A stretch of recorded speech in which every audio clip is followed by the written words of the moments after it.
just in the neighborhood. A young girl living with her family. People stared at her, and all they saw was what was missing. No hands, no legs, no chance, they thought.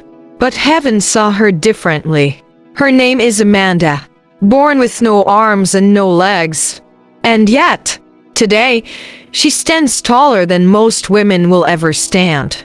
Not by height, but by impact. But before this glory was a grief nobody talks about. There were nights she cried alone. There were days she begged God to take her life. She even considered drinking poison, just to end the pain. Because it hurts to be stared at like a curse. To hear whispers like, "Why did God make her like that?" If I were her parents, I would just have laid her to rest at birth, instead of letting her suffer this shame. It hurts to feel like life was happening for everyone else, except her.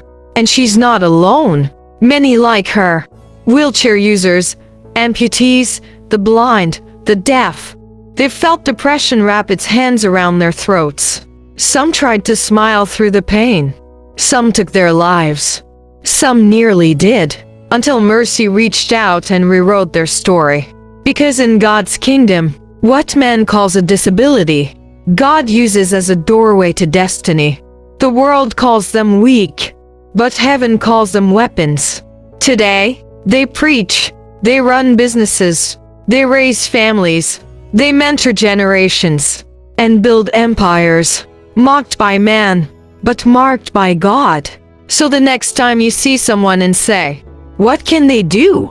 remember this. That girl with no limbs almost took her life. Now she saves thousands of lives. That boy you laughed at, he's laughing at fear now. And that person with Down syndrome could teach you joy better than any TED Talk.